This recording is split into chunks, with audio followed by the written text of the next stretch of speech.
I think. So we've got a question here saying many community workers deliver virtual consultations working from home. Is there a consideration in NHS digital around the carbon efficiency of sort of home working versus large centres? So that I think will be interesting, and I think make us think about sort of the way we use our estate as well, sort of the buildings maybe, which I know is something that Andrew thought about. Maybe we can touch on sort of individual and organisational ways we can reduce our footprint. That would be great. Thank you, Ben.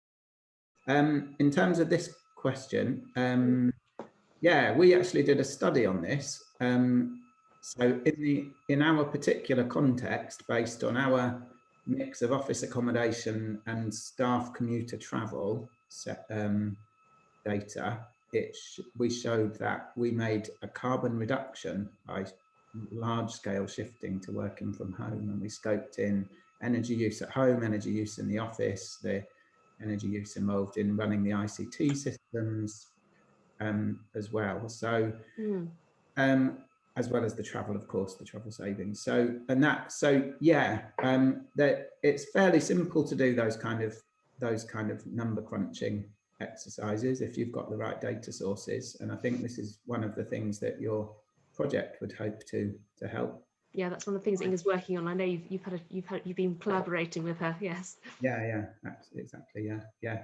And I suppose it'd be quite interesting, Andrew, I think you were saying as well that you'd found that obviously it's quite difficult in large hospital trusts, isn't it, to decommission buildings essentially because they're big estates. It's probably something we'll always fill. But I think we were thinking that there would be perhaps implications for GP surgeries, which are smaller concerns, to maybe downsize a bit if there was more working from home. Is that?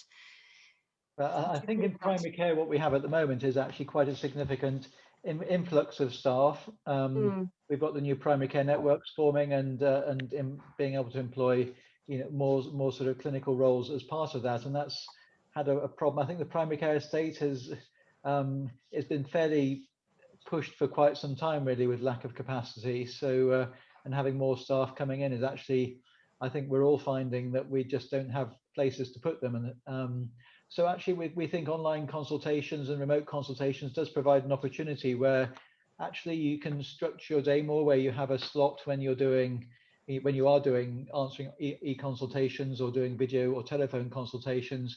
And actually we can look at the way we use our space differently. We're hoping shortly to digitize our Lloyd George, which will free up a room we could then convert into 4, if you like, clinical booths for remote consultation.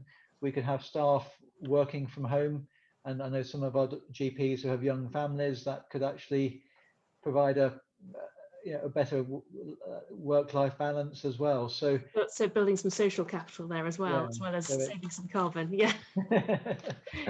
Great. Okay. Yeah. Really interesting. Thank you, both of you. That's really helpful.